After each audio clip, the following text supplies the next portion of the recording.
계속해서 이제 저희 교회는 이제 아브라함의 일생을 작년 연말부터 연속해서 이제 설교 말씀을 전하고 있습니다. 오늘 아브라함에 대해서 19번째 이제 시간이고요. 창세기 19장 1절부터 14절까지 말씀으로 악한 세상 속에서의 하나님의 공의라는 제목을 가지고 말씀을 전하고자 합니다.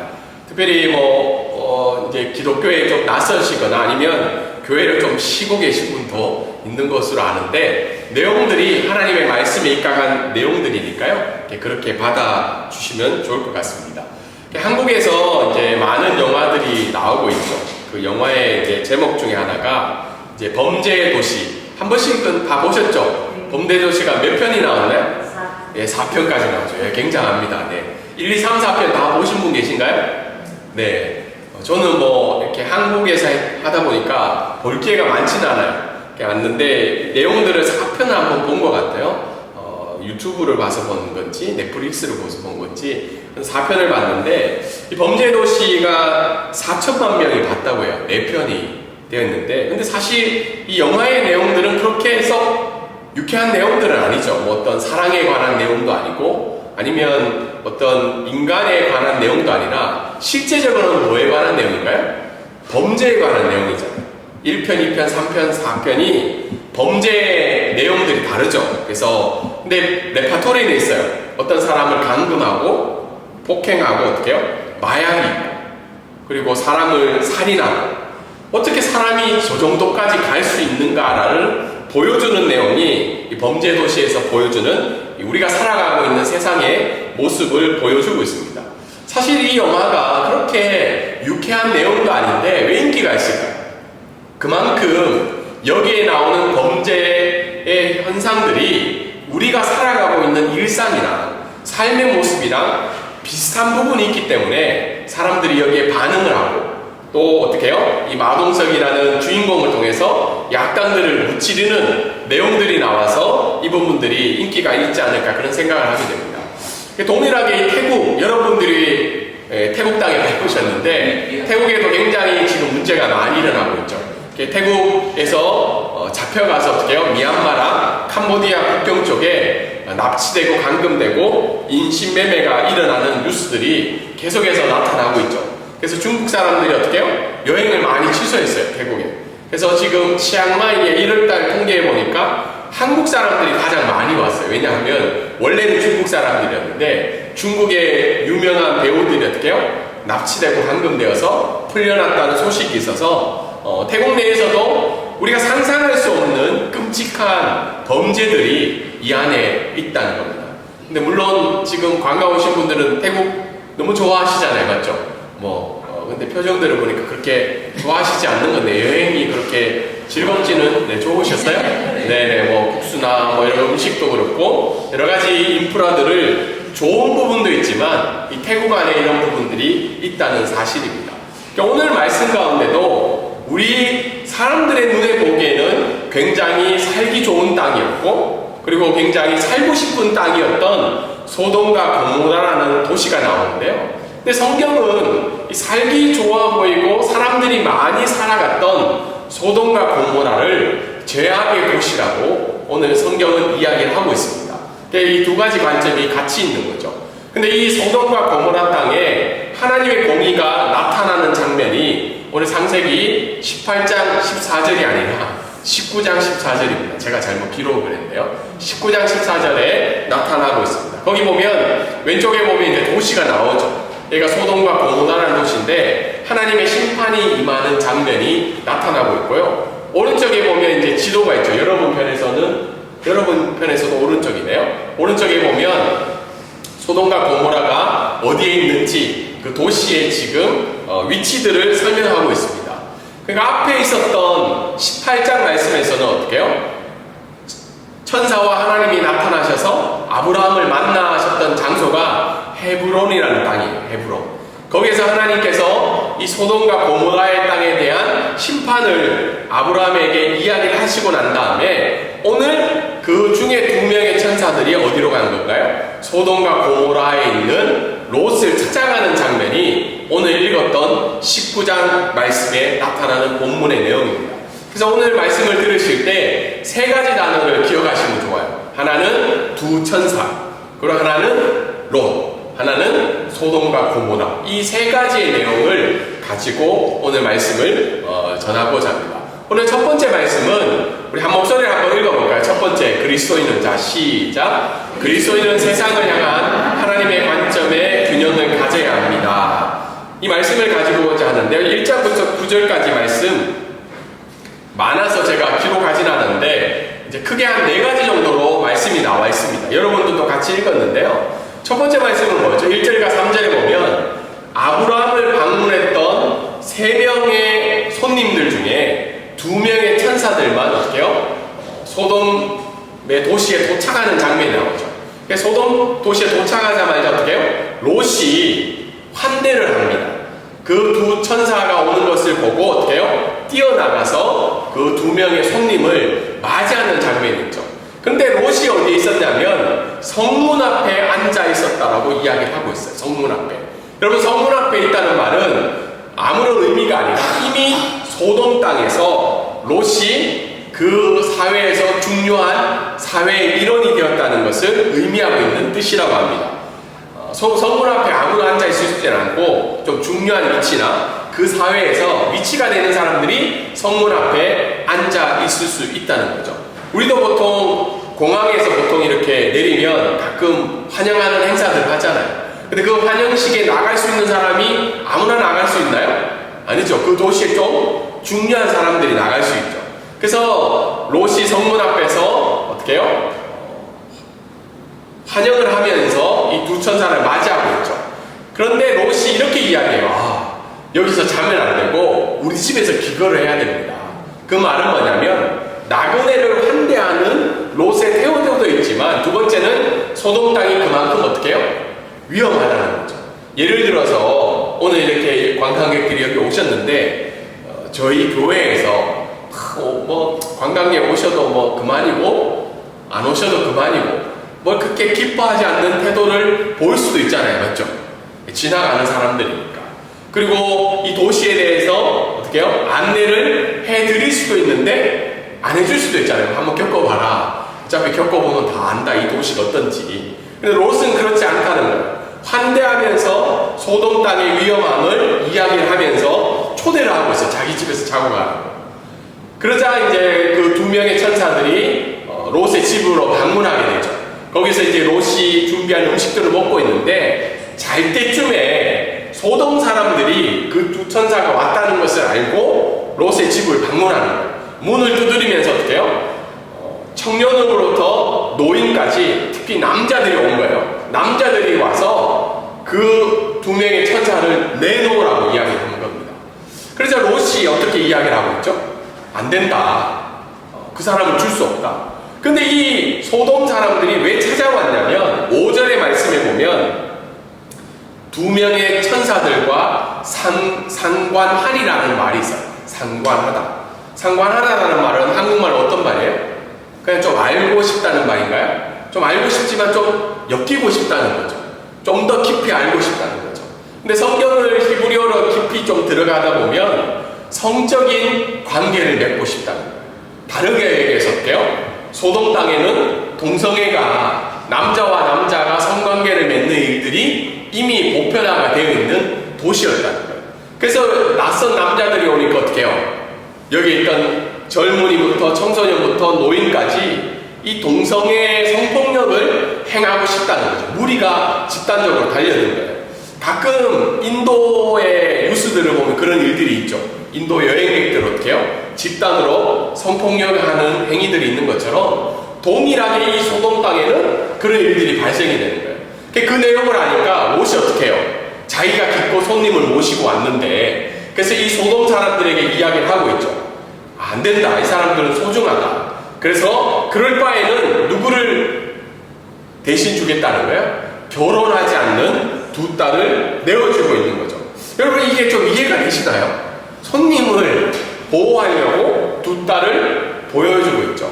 여긴 2가지 의미가 있다고요. 하나는 그 뒤에 보면 자기의 생명을 지키기 위해서 누군가는 내놓아야 되는 상황이에요. 그래서 자기 딸을 내놓음으로 말미암아 자기의 생명을 보존하고자 하는 의미도 있고, 두 번째 의미로는 어떤 신학자는 이렇게 이야기했어요. 내 딸을 내놓겠다고 얘기했을 때 어떻게 해요? 그 소돔 사람들이 좀 마음의 일말에 양심을 가지고 그 소유를 멈출 수 있지 않을까, 그렇게 성경을 해석하는 사람들도 있습니다. 아무튼 여러 가지 의미에서 롯이 중재를 했는데, 이 중재하는 방법이 어떻게 해요? 하나님 기뻐하시는 방법인가요? 우리가 보기에도 좀 이상하잖아요. 그런데 하나님이 기뻐하시지 않는 방법으로 롯이 중재를 해요. 내 딸을 줄 테니까 그만해라. 그러자 이제 9절에 그 제안을 받았던 소돔 사람들이 어떻게 하고 있어요? 거부하고 있죠. 어떻게 이야기하냐면, 너도 어차피 이 땅에 태어난 사람도 아니고 나그네로 살아왔던 사람이 우리의 재판관이 되려고 하느냐, 우리가 하는 일은 우리가 결정하지 내가 여기 와서 지금 중재를 왜 하느냐, 그러면서 소돔 사람들이 거부하는 장면이 나오고 있습니다. 오늘 이 말씀을 통해서 우리가 한 가지, 첫 번째 우리가 적용을 볼 것은요, 한번 넘겨주시겠어요? 이게 안 넘어가네요. 한번 볼게요. 제가 할게요. 세상을 향한 하나님의 관점이 있죠. 오늘 이 말씀을 보면, 소돔 땅을 보면 여러분 어떤 생각이 드세요? 소돔 땅은 사람들이 살고 싶었던 도시였어요. 도시. 그리고 많은 사람들이 그 땅에 살고 있었는데, 한편의 모습은 어떻게 해요? 이런 죄악이 가득한 모습으로 보여주고 있는 거죠. 동일하게 하나님이 우리가 살고 있는 이 세상을 향한 두 가지 관점이 있는 거예요. 첫 번째는 뭐예요? 창세기 1장에 보면 하나님이 이 세상을 지으시면서 어떻게 해요? 하나님 보시기에 좋았더라라는 관점이 있다. 하나님이 만드셨기 때문에 이 세상은 좋은 거예요. 낙원이고 유토피아의 관점이 있는 거죠. 여러분들도 여러분들이 살고 있는 도시가 좋으시죠? 특별히 서울에서 오신 분들은, 서울에서 왔다는, 죄송해요. 서울에서 왔다는 좀 자부심이 있으세요. 그래서 지방에 있는, 저 아까 얘기하시다가, 사투리 좀 쓰시는 것 같다, 이런 얘기 들을 때, 지방에 대한 약간 뭔가 보이지 않는 마음들이 좀 있으세요. 그래서 서울에서 오셨을 때, 서울이 좋았더라는 생각이 좀 있죠. 그런데 창세기 6장 5절에 보면, 하나님이 이 세상을 하나님 뜻 가운데 참 좋게 만들었는데, 그 땅을 살고 있는 사람들은 어떻다는 거예요? 6장 5절에 보면 이렇게 기록이 되어 있죠. 여호와께서 사람의 죄악이 가득한 세상에 가득한가, 그의 마음으로 생각하는 모든 계획이 항상 악할 뿐임을 보시고. 세상을 향한 하나님의 관점은 두 가지라는 거예요. 하나님이 이 땅을 만드셔서 좋게 생각하시는 부분도 있지만, 또 한편으로 어떻게 해요? 이 세상 사람들의 죄악이 가득한 것을 보면서 죄악으로 가득한 이 세상을 향한 마음이 있다는 거예요. 그러니까 우리가 살고 있는 이 세상도 동일하다는 거예요. 이 세상이 방콕에 오시면 사람들이 많이 이야기해요. 거기 살아서 참 좋겠다. 근데 방콕의 실상은 어때요? 대마초로 가득 차 있고, 인신매매가 있고, 여러분, 이 땅만큼 성적으로 타락한 도시가 없어요. 방콕이. 어떻게 동성애가 만연해 있죠. 성의 트랜스젠더나 게이들이 넘쳐나는 도시가 바로 이 방콕이다. 그래서 이 두 가지 관점으로 우리가 살아가기 때문에 우리가 이 세상을 향한 경계하는 마음들이 있어야 된다. 두 번째 오늘 말씀은 우리의 삶의 방법은 하나님이 기뻐하시는 방법인가 라는 생각이에요. 오늘 롯이 사용한 방법은 어때요? 동의하세요? 자기 딸을 주겠다. 동의하시는 분. 근데 롯이 사용하는 방법은요, 굉장히 지혜로운 방법이에요. 왜냐하면 그 당시에는 자기에게 찾아온 손님을 보호해야 된다는 굉장히 문화가 있었어요. 그 문화에 입각해서 어떻게 해요? 자기 딸을 내어놓고 있는 거죠. 그리고 심지어는 마지막에 누구를 보호해야 돼요? 자기 자신을 보호해야 돼요. 우리가 가끔 살다 보면, 자식을 어떻게 팔 수 있냐, 자기를 위해서. 근데 역사의 많은 기록들을 보면요, 왕들이 어떻게 해요? 자기의 왕권을 지키기 위해서 누구를 죽여요? 자기 왕자들을 죽이잖아요. 그렇지 않나요? 그리고 요즘 어른들 이렇게 보면 노후를 준비하기 위해서 자녀의 어려움을 모른 척하고 살아가는 게 지금의 모습이잖아요. 그래서 어떻게 해요? 그게 지혜롭다고 얘기하죠. 죽을 때까지 어떻게 해요? 집 주지 마라. 끝까지 쓰고 가야 된다. 이게 지금 우리가 살고 있는 사람들이 얘기하는 지혜로운 방법이라는 거예요. 근데 기독교인들은 어떻게 해요? 기독교인들은 그렇지 않죠. 하나님이 기뻐하시는 삶을 알고 있지만 롯은 그리스도인인가요? 그리스도인이지 않는가요? 다르게 얘기해서 하나님을 알고 있는 사람이에요? 하나님을 모르고 있는 사람이에요? 하나님을 알고 있는 사람이에요. 롯은 하나님을 알고 있는 사람이었기 때문에 어떻게 해요? 그 땅에서 어떻게 하면 하나님 기뻐하시는 삶을 살아갈까 고민했던 사람이에요. 고민했지만 어떻게 해요? 결국은 소돔 사람들이 원하는 방식으로 살아가는 세속형 그리스도인이었다는 겁니다. 동일하게 오늘도 우리가 믿는 분도 있고 안 믿는 분도 있지만 우리가 살아가고 있는 삶의 방식은 하나님이 기뻐하시는 방법인가를 고민을 해봐야 됩니다. 한국에서 기독교인으로 살아간다는 건 명예로운 일일까요? 욕먹는 일인가요?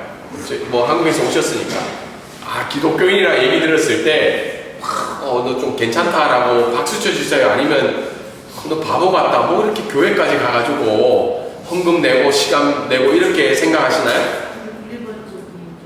지금 1번적으로. 근데 옆에 앉아 계신 분은 동일하지 않는 모습으로 있어요. 네, 좀 이상하다. 네. 기독교인으로 살아가는 게 어리석게 보이고 우리의 기독교인의 삶이 인정을 해주지 않는다. 근데 그 이유는 두 가지. 하나는 하나님이 기뻐하시는 삶이 세상 사람들이 인정해주지 않는 바보 같은 모습으로 살 때고 있고, 두 번째는 말은 기독교인으로 살아가는데 하는 행동은 어떻게 해요? 비기독교인보다 못한 삶을 살기 때문에 저기 나와 있는 세속형 그리스도인 롯처럼 어떻게 해요?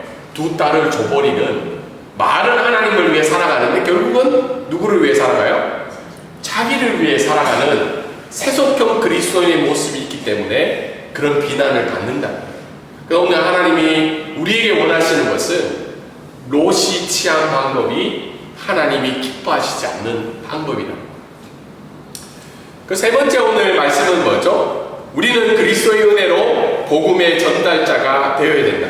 사실은 롯은 소돔 가운데 살아갔던 유일한 하나님이 기뻐하시는 의인 중에 한 명이 아닐까 생각해 봅니다. 그래서 롯은 어떻게 해요? 하나님이 기뻐하시는 사람으로 복음을 전달해야 되는 자로 살아가야 되는데, 비록 그가 어디에 앉아 있었다는 거예요? 성문 앞에 앉아 있었다는 거죠. 중요한 자리에 앉아 있었지만 롯은 실패한 사람이에요. 왜냐하면 두 가지인데요. 첫 번째는 소돔 사람들의 반응이었죠. 만약에 롯이 그 사회 속에서 하나님을 증거하는 의인의 삶을 살아갔다면 소돔 사람들이 어떻게 반응해야 돼요? 정신 못 차리고 있다가 롯의 얘기를 듣고 어떻게 반응해야 돼요?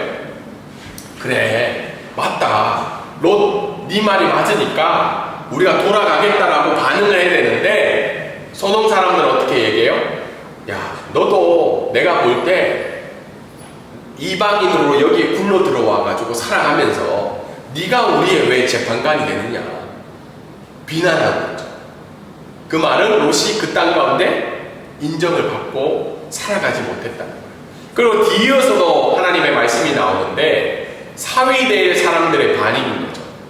하나님이 그 땅을 심판하신다고 했을 때 어떻게 해요? 롯이 사위될 사람들에게 이야기해. 빨리 피난하자. 이 땅 이제 멸망할 거다. 그러자 사위들이 어떻게 얘기하냐면 비웃고 있는 거예요.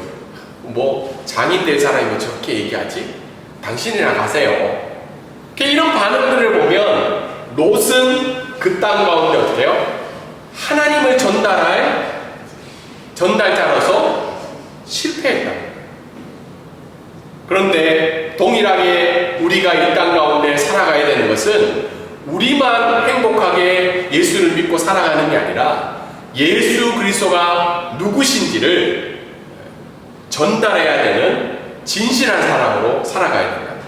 오늘 우리 선생님이 친구들 교회 가자고 했을 때 어제 전화가 오셨어요. 저한테 어떻게 갈 수 있는지. 그래서 사실 제가 죄송하다고 저희 교회는 뭐 차량을 좀 제공해드리기 어렵다고 해서 끊었는데 오늘 이렇게 친구들이 제가 따라오는 걸 보고 그래도 친구분이 조금 잘 살아서 따라오지 않았을까? 그런 생각을 해보는 거죠. 왜냐하면 안 믿는 분도 계시고 또 한 분은 지금 굉장히 어색하실 거예요. 맞죠? 이 모든 제가 가자고 했어요. 굉장하네요. 그러면 복음의 전달자가 우리 안 믿는 분이신지 믿는 분이신지 모르겠지만 그만큼 우리가 평소의 삶을 통해 살아갈 때 내가 예수 그리스도를 믿기 때문에 교회에 가야 된다. 예배에 가는데 이야기했을 때 그것을 받아들일 수 있는, 그리고 우리가 때로는 어떻게 해요? 내가 믿는 예수 그리스도를 이야기했을 때 내가 지금은 그것을 받아들이기는 힘들지만 네가 믿는 예수 그리스도를 내가 한번 알고 싶다라는 정도의 반응이 우리의 삶들 가운데 나타나야 된다는 겁니다. 두 번째, 오늘 말씀을 통해서 우리가 알 수 있는 것은 뭐죠? 그리스도인은 하나님의 공의를 믿고 살아가야 된다는 거예요. 오늘 10절과 14절에 보면 내용들이 나오죠. 이렇게 롯이 중재를 했는데 소돔 사람들이 거부하고 더 롯을 잡아서 그 손님들과 자기들의 욕망을 해결하려고 하죠. 그런데 10절에 보면 그 사람들이라는 말이 나오죠. 이때는 그 사람들이 두 천사입니다. 두 천사가 어떻게 해요? 손을 내밀어서 롯을 집으로 끌어다니는 거죠. 롯이 지금 사람들 사이에 막 둘러싸일 때 롯을 보호해 주려고 어떻게 해요? 끌어들여서 문을 닫고 잠궈버리죠. 그리고 문 밖에 무리를 대소를 막론하고 그 눈을 어둡게 하는 거예요. 천사들이 어떻게 해요? 소돔 남자들을 어떻게 해요? 눈을 어둡게 하는 거죠. 실명을 하게 해서 문을 찾지 못하도록 이런 하나님의 역사를 보여주고 있는 거죠. 그리고 12절에 어떤 내용이죠? 그 두 천사가 이제 롯에게 이야기한 거예요. 그러면 너 말고 너에게 속한 가족들이 누구냐? 그 사람들에게 빨리 가서 어떻게 해요? 이 성을 떠나라고 이야기해요. 왜냐하면 이 성은 하나님이 유황불로 심판하시기 결정하신 땅이기 때문이죠. 그래서 13절에 어떻게 해요? 그들에 대한 부르짖음이 여호와 앞에 크므로 여호와께서 이곳을 어떻게 한다는 거예요? 멸하신다는 거죠. 하나님의 심판이 이 소돔 땅 가운데 나타나게 될 거다. 그래서 이 땅이 심판받을 거니까 지금 당장 어떻게 하는 거예요? 이 성을 떠나는 거죠. 내 가족과 함께. 그러자 14절에 어떻게 해요? 롯이 나가서 그 딸들과 결혼할 사위들에게, 다르게 얘기해서 아직 결혼한 상태는 아니에요. 이제 결혼을 준비하고 있는 사위들에게도 그 얘기를 했는데 그 사위들이 어떤 반응을 했죠? 비웃는 거예요. 야, 이 땅이 무슨 심판이 되냐? 지금 이 방콕 땅 보시면서 누군가를 얘기하면 우리는 어떤 반응을 할까요? 여기 만약에 하나님 심판으로 내일 지진이 오니까 빨리 오늘 밤에 비행기를 타고 떠나야 된다. 누군가가 이 얘기했을 때 우리는 어떤 반응을 할까요? 비웃죠. 이게 뭐냐? 아무도 얘기 안 하는데. 이런 반응들을 사위들이 하고 있는 장면이 나오고 있습니다. 그래서 오늘 이 말씀을 통해서 우리가 또 알 수 있는 것은 죄에 대한 하나님의 공의의 확실성입니다. 하나님은 우리를 너무너무 사랑하시지만 한편으로 어떻게 해요? 하나님은 우리의 죄에 대해서 심판하십니다. 요한복음 3장 16절에 이렇게 있죠. 하나님이 세상을 이처럼 사랑하사 독생자를 주셨으니 이는 저를 믿는 자마다 멸망치 않고 영생을 얻게 하려 하십니다. 다르게 얘기해서 하나님은 인간이 지은 죄에 대해서 분명히 심판하실 거예요. 심판하시지만 그 가운데 어떻게 해요? 우리를 구원해 주신 예수 그리스도를 이 땅 가운데 보내주셨다. 요즘 사람들은 죄에 대한 기준이 너무 각자마다 틀려요. 맞죠? 그래서 동성애에 대해서도 죄라고 얘기하는 사람도 있고 죄라고 여기지 않는 사람도 있는 거예요. 그리고 자기의 욕심을 채우기 위해서 사람들에게 행하는 마음의 폭력이든 아니면 육체적인 폭력이든 그것도 죄냐? 내가 살기 위해서 행한 건데. 그리고 다른 사람을 내가 더 많이 가지기 위해서 어떻게 해요? 부동산 투기를 하고 욕심을 부리는 게 죄일 수도 있고 죄가 아닐 수도 있는 거예요. 심지어는 어떻게 해요? 하나님을 멀리하는 것도 죄일 수도 있고 죄가 아닐 수도 있고 사람마다 기준이 다 달라요. 그런데 오늘 성경 하나님의 말씀 그게 뭐라는 거예요? 죄라는 거예요. 성경은 분명하게 하나님이 기뻐하시지 않는 모든 것들은 다 죄라고 오늘 성경 말씀은 이야기하고 있는 거예요. 근데 그 죄에 대해서 어떻게 해요? 누구라도 그 죄에 거하고 있다면 하나님이 그 죄에 대해서 심판하시겠다는 게 오늘 말씀의 내용이라는 거예요. 근데 하나님이 죄뿐만 아니라 심판뿐만 아니라 그 하나님의 공의 속에서도 믿는 자들을 향한 하나님의 은혜를 보여주고 있는 거예요. 문을 닫고 서던 사람들의 눈을 멀게 하고 롯의 가족들을 향한 하나님의 은혜를 베풀어 주시죠. 롯 가족들은 너희들도 심판받는 게 아니라 너희들은 어떻게 해요? 이 땅을 떠나서 구원을 받으라는 거죠. 그래서 오늘 우리 초등학교 동창분들이 이렇게 같이 오셨는데 이게 하나님의 은혜라는 거예요. 우리 전화를 주신 우리 선생님이 복의 전달자가 되실 수도 있고 교회를 전혀 나오지 않았지만 교회를 오보고 싶은 마음을 친구들에게 전달하신 그 마음이 하나님이 주신 은혜라는 거예요. 이 하나님의 은혜를 통해서 어떻게 해요? 우리가 하나님의 구원을 경험할 수 있다는 겁니다. 하나님의 구원은 각 개인을 향한 하나님의 구원도 있지만 어떻게 해요? 우리가 교회로 부름받은 공동체로서의 은혜도 있고 때로는 어떻게 해요? 나보다 먼저 믿은 나의 가족들을 통해서 이 하나님의 은혜를 누릴 수 있다는 거예요. 롯 자신도 어떻게 해요? 아브라함을 통해서 하나님의 은혜를 누렸잖아요. 그리고 롯도 어떻게 해요? 롯을 통해서 자기의 딸들과 가족들도 이 하나님의 은혜를 누릴 수 있다는 겁니다. 마지막으로 오늘 말씀을 통해서 우리가 알 수 있는 것은 우리가 비록 하나님 앞에 예배를 드리러 나왔지만 하나님의 공의에 대한 비웃음이 우리 가운데 있을 수 있다는 겁니다. 사위들의 마음의 자세가 어때요? 굉장히 소극적이지만 하나님의 그 공의를 비웃고 있죠. 소돔 사람들의 태도는 어때요? 적극적으로 하나님의 은혜를 거부하고 있는 장면이 나오고 있습니다. 오늘도 많은 사람들이 하나님의 은혜를 이야기하고 예수 그리스도의 복음을 전하고 있어요. 오늘도 우리가 예수 그리스도에 대해 했는데 듣는 우리들에게 두 가지 마음이 있어요. 하나는 어머님이 교회 다니고 있는데 목사님 뭐 굳이 또 심판 받는다 얘기할 필요 있냐? 그것이 죄라고 얘기하면 부담스럽잖아요, 맞죠? 아, 복 받는다 하고 행복하다 그러고 예수 믿고 잘 살게 된다고 이야기해야 되는데 왜 또 오늘 심판에 대한 이야기, 공의에 대한 이야기를 하실까? 그런데 오늘 이 말씀을 듣는 우리들 가운데도 하나님의 공의에 대한 비웃음이 있을 수 있다는 겁니다.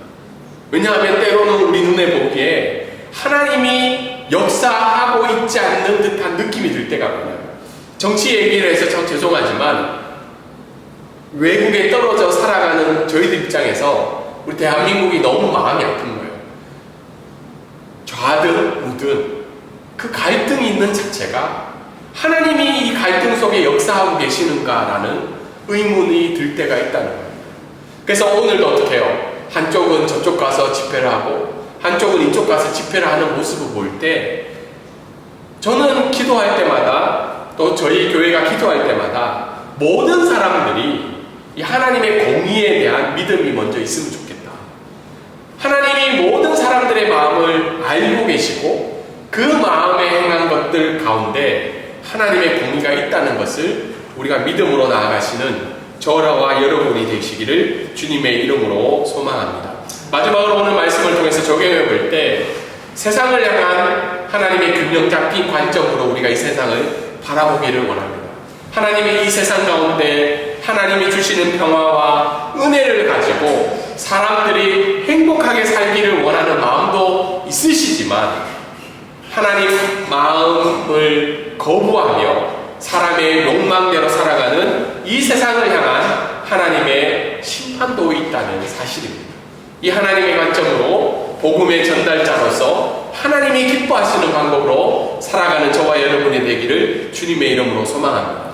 또한 죄에 대한 하나님의 공의를 두려워하면서 이 하나님의 공의 속에서 특별히 믿는 자들을 향한 또 이 세상을 향한 하나님의 은혜를 구하는 저와 여러분이 되기를 주님의 이름으로 소망합니다.